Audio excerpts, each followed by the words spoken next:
Bismillahirrahmanirrahim. Assalamualaikum warahmatullahi wabarakatuh. Sekali lagi kurang semangat. Assalamualaikum warahmatullahi wabarakatuh. Waalaikumsalam warahmatullahi wabarakatuh. Alhamdulillah wassalatu wassalamu ala Rasulillah Sayyidina Muhammad bin Abdillah wa ala alihi wa sahbihi wa man walah, amma ba'd. Yang Al-Fakir muliakan sahibul majlis Al-Habib Bakir bin Yahya, dan tak lupa pula ada Al-Habib Ahmad Syakir Al-Adrus, dan juga ada Habib Muhammad Al-Attas, dan juga seluruh para habaib, para kiai yang tidak bisa Al-Fakir sebutkan tanpa mengurangi rasa hormat Al-Fakir kepada panjenengan semua. Dan salam istimewa untuk seluruh jami'il muslimin wal muslimat yang hadir pada malam hari ini. Semoga pertemuan kita menjadi sebuah wasilah nanti di hari kiamat kita diakui sebagai umat Rasulullah sallallahu alaihi wasallam. Meneruskan apa yang disampaikan oleh Al-Habib Ahmad Syakir barusan, bahwa membahas Rasulullah itu tidak akan pernah selesai diucapkan keutamaannya. Oleh karena itu Al-Imam Al-Busiri menyampaikan dalam qasidahnya, fa inna fadla rasulillahi laysa lahu haddun fayu'riba anhu natikun bifami.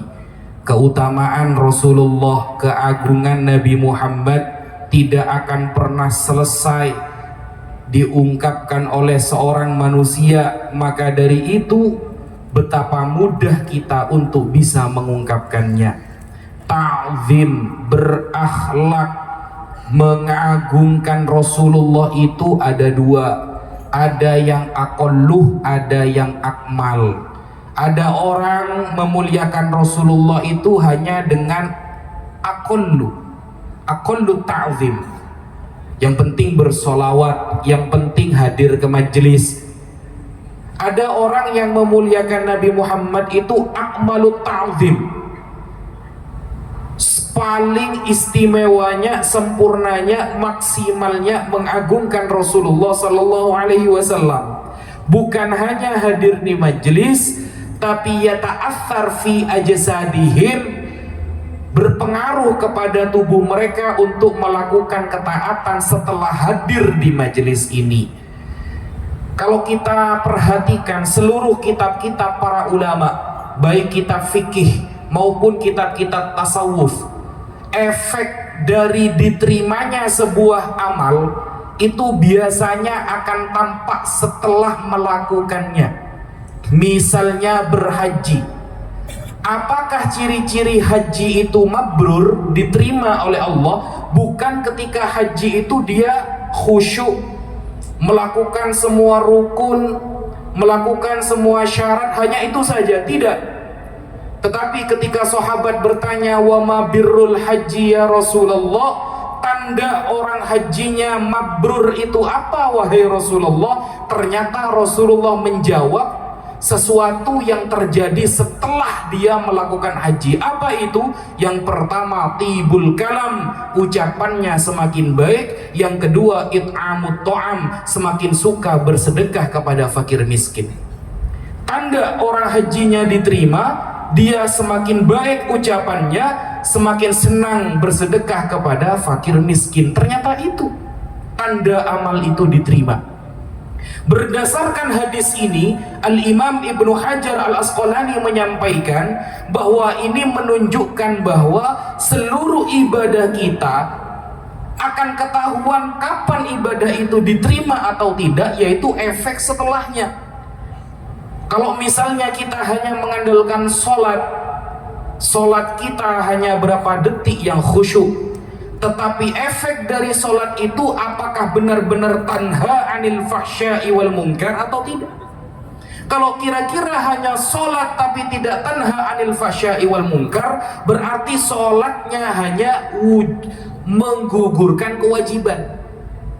Namanya sholat menggugurkan kewajiban. Tapi ketika setelah dia melakukan sholat dan sah secara fikihnya, ternyata efeknya datang setelahnya, benar-benar dia itu lebih berhati-hati terhadap fahsya, perkara mungkar, berarti tanda sholatnya diterima.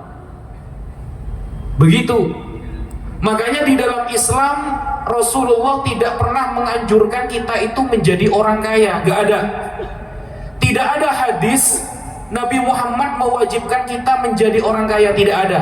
Tapi Rasulullah mewajibkan kita bekerja, berusaha.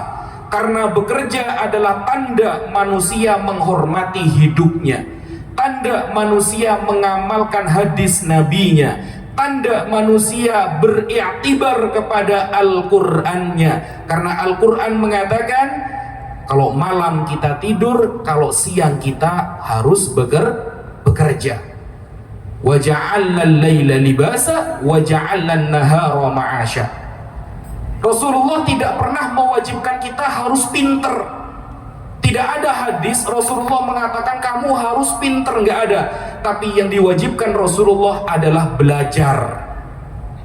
Bukan pinter, tapi belajar. Karena banyak orang pinter tapi tersesat jauh dari hidayah Allah. Syaratnya orang pintar itu diridhoi Allah adalah dia beriman dan dekat dengan orang-orang soleh. Yarfa'illahu alladhina amanu minkum, beriman dulu. Walladzina utul ilma darajat. Ilma dapat tapi gak berilmu, maka bukan sifat yarfa yang dia dapatkan. Jangan lupa, jangan dikira Allah itu hanya yarfa, mengangkat derajat, tapi Allah juga punya sifat kebalikannya, namanya al-khafid, zat yang maha merendahkan serendah-rendahnya derajat seseorang. Kalau dia tidak beriman, berilmu, maka tidak bisa dia mendapatkan sifat yarfa'illah. Atau sebaliknya, beriman tapi nggak ada ilmunya, maka selamanya dia nggak dapat sifat yarfa'illah. Karena syarat mendapatkan sifat yarfa'illah, dia pertama beriman, yang kedua dia belajar. Kita tidak wajib pintar, tapi kita wajib belajar. Dan Islam tidak pernah mengajarkan kita harus berhasil pada semua tujuan. Semua urusan dunia kita berhasil, nggak ada. Gak ada keterangan di dalam hadis kita diwajibkan berhasil dalam segala urusan, gak ada. Tapi yang diwajibkan oleh Rasulullah, kita harus bersyukur pada semua keadaan. Banyak orang yang berhasil tapi tertipu dalam hidupnya. Banyak orang yang sukses tapi lupa akan nabinya. Tapi yang diwajibkan oleh Rasulullah bukan berhasil, tapi bersyukur atas apa yang kita dapatkan dan kita usahakan. Itu yang diwajibkan. Pintar tidak wajib, yang wajib belajar. Kaya tidak wajib, yang wajib kita bekerja. Berhasil tidak wajib, yang wajib kita bersyukur. Dan Rasulullah tidak pernah mewajibkan kita untuk panjang umur. Ya semoga saya selalu panjang umur, lihat orangnya dulu. Kalau orangnya ahli maksiat ngapain panjang umur, mati lebih baik kan. Panjang umur tidak pernah diwajibkan, tapi yang diwajibkan oleh Rasulullah kita harus sehat. Dengan apa? Dengan melaksanakan apa yang disampaikan Rasulullah seperti tibbun nabawi wa ma asbaha dzalik, atau hal-hal yang berkaitan dengan itu. Karena ketika kita panjang umur, tetapi panjang umur bukan dalam ketaatan kepada agama, na'udzubillahi min dzalik. Atau kita mendapatkan ilmu yang banyak, hafal semua riwayat, tetapi hatinya jauh dari hidayah. Man izdada ilman wa lam yazdad hudan lam yazdad minallahi illa bu'dan. Maka dulu ada sebuah kisah ini nyata, diriwayatkan oleh para ulama. Ada seorang yang alim, allamah, hafal Quran, hafal ribuan hadis. Kemudian dia jatuh cinta kepada seorang di luar agama Islam, menikah dengan orang kafir. Akhirnya dia jatuh kepada kekafiran, hilang semua ilmunya kecuali hanya satu ayat yang dia ingat. Apa ayatnya? Yawaddul ladzina kafaru law kanu muslimin. Orang kafir suatu saat akan menyesal ketika di akhirat dia tidak bisa menjadi orang Islam saat di dunia. Hilang. Dan ada sebuah cerita nyata, teman saya, dia santri, bisa baca kitab, alim nahu sorof. Teman saya, umurnya sama dengan saya, orang Jawa Barat. Awalnya dia nahi mungkar dan amar ma'ruf, tapi na'udzubillah beberapa bulan yang lalu dia sudah murtad keluar dari Islam. Kenapa seperti itu? Karena dia sering merendahkan orang-orang soleh. Dia menganggap bahwa menghafal sebuah riwayat itu cukup untuk menjaga keimanannya.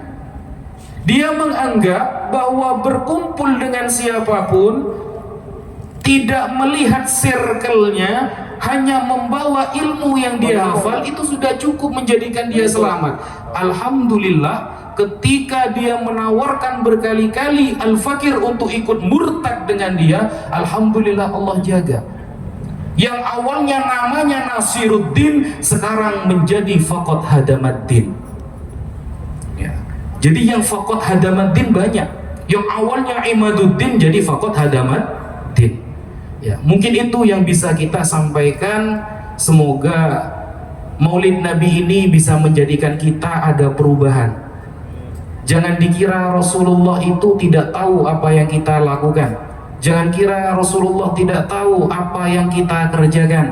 Karena Rasulullah salah satu mukjizatnya yang diabadikan oleh para ulama, tertulis di kitab-kitab sirah, Rasulullah memiliki hayatun khassah, kehidupan yang khusus. Semua yang dilakukan umatnya Rasulullah tahu.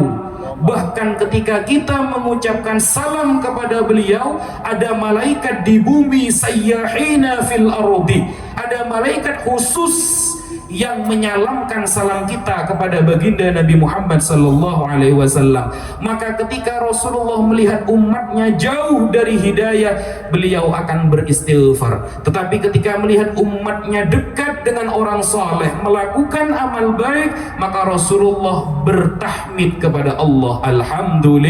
Alhamdulillah, semoga kita semua dijagakan dari hal-hal yang menyimpang dari ahlus sunnah wal jamaah. Hakadha minna wal afu minkum. Wassalamualaikum warahmatullahi wabarakatuh.